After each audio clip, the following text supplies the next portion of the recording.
Hello everybody, I'm back with another card reveal video for you today, and this time we're going to be looking at a couple of cards that I missed in previous videos because there were so many. I've been a little bit overwhelmed. The Gwent Open, of course, had a ton of leaks as a part of that, but there were also, yesterday and the day before, a couple of cards revealed by creators again, so I'm going to be looking at those and the new ones. Let's just get right into it.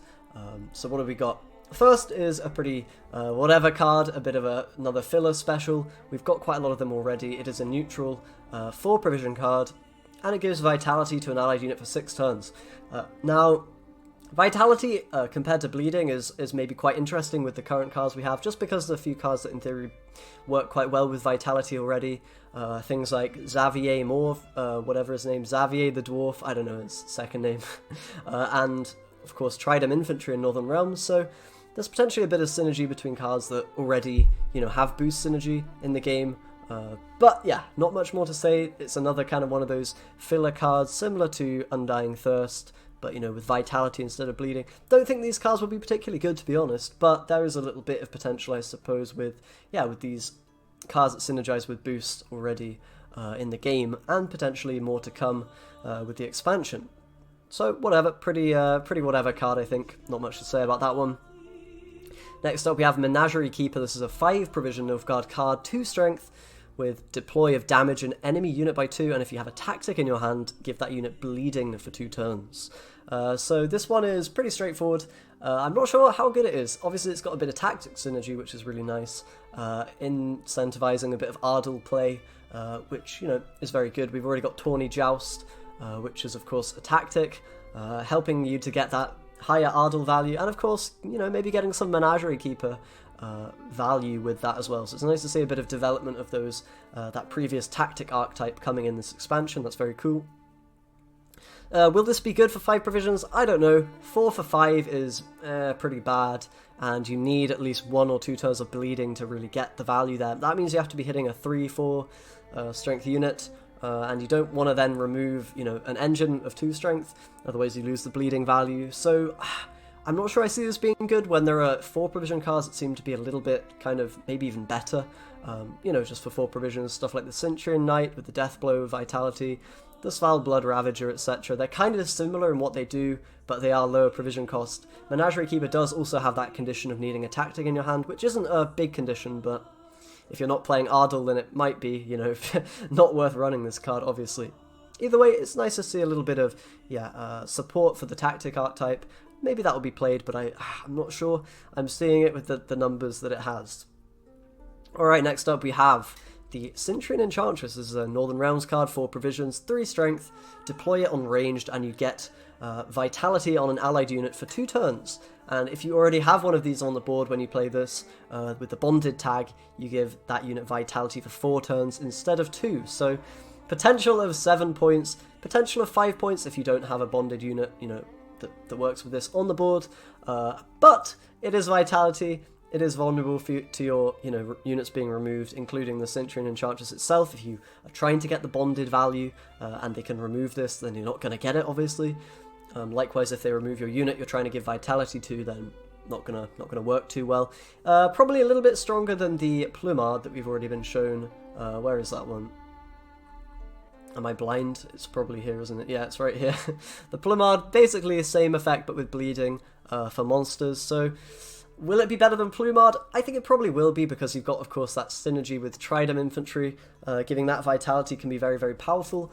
Maybe you're playing like quite a boost-centric deck with Tridems, the Enchantress, maybe even Necromancy to get more of them, Knighthood as well, of course, to give a ton of boost to them, Meve as the leader. I can see that maybe being okay.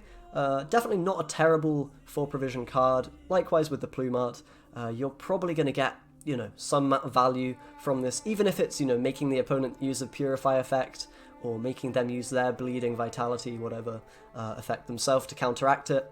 I think this one will be okay. Same with Plumard. Maybe it will see plays. Maybe it will see play even more than the Plumard, just because you have that boost synergy in Northern Realms. Although if there's bleeding synergy that's like really quite good in monsters, then I'm sure that the Plumard White might also see play in that same way. Okay, next up we have Dryad Fledgling. This is a 4 provision card for Skirtel, of course. Harmony tag and 3 strength. Nothing too crazy, just a pretty, vanilla engine, I suppose, that of course has the harmony tag, meaning if you play another category of unit other than Dryad when this is on the board, you get a boost on this unit, kind of like Thrive. A little bit weaker than the Thrive units, I think. It's just 3 strength is not really what you want. It's pretty damn easy to remove from a lot of things, and yeah, you're gonna have to, with these 4 provision cards, you want to get like 4 or 5 value from them to be looking good, and a lot of the time this will just get removed. It does work with the Waters of Broccolon card as well. You're spawning a couple of those, as we've seen with that card. So, in theory, if you maybe play a full-on Harmony deck and spam a ton of engines, then you'll overwhelm the opponent. I'm not sure that'll work in practice, to be honest. It seems like they might just be a bit too low value. At 4 strength for 4 provisions, this might have been a little bit more playable. I don't see it being played as a 3. Seems a bit too weak and a little bit too vulnerable to removal, but I could be wrong about that. If there is some kind of very heavy engine archetype, maybe you play Portal to summon a couple of these out of the deck. Maybe you spam a few more with the Waters of Broccolon, and then you go Harmony, Harmony, Harmony. Not sure I see that being good, but there's definitely potential there for that to be the case. Anyway, next up we've got Centurion Spellweaver. This is another engine for Northern Realms, 5 provisions, 4 strength, and it has the order effect of damage a unit by 1. 1 charge, and you get a charge on it as well whenever you play a mage. So effectively a 5 for 5 with that order ability, maybe making it a little bit more risky to play. But it has a bit of mage synergy. That means you can use this with other Centurion Spellweavers. R2s are adepts, mages like Triss, Yennefer, etc., Death Mold, whatnot. There's a bit of synergy there, obviously, with potentially decks for Northern Realms that want to go for like Damavand and charges, and R2s are adepts and all that. So I don't know if this will be good. It's definitely nice to see a little bit of support for Damavand and all the charge archetype. We also had the charge giver in the Centurion Envoy, which might help with that as well if you want to run an archetype like that. Will it be powerful though? Really hard to say. I mean, if Damavand isn't good, which right now it's not really very good, if it still isn't good after the expansion, I don't imagine this card will see much play, but it's a pretty okay engine that if you're playing a couple of mages, you can quite easily get 6-7 value from. Baseline it's basically a 5 for 5, which isn't too bad, and if you can get more value on top of that, then obviously it's going to be pretty good. So I think that's a fair card, and probably won't see played, but maybe if Damavand or charge-giving decks or mages are good in general in Northern Realms. Okay, up next we have Land of 1,000 Fables. This is a 12 provision artifact for neutral, and it has a deploy effect of play a special card from your deck. So effectively the spell equivalent of Royal Decree, which is also 12 provisions. It's not an artifact though, Royal Decree. But this is definitely another target for Vivienne Oriel. Of course, we've got to bring that up whenever we see a new artifact that is high in provision cost, which this is. Will it be playable? I don't see it. I mean, Royal Decree is very rarely played at the moment, and it's probably, more, flexible than Land of 1,000 Fables. Most decks don't run very many specials, if any.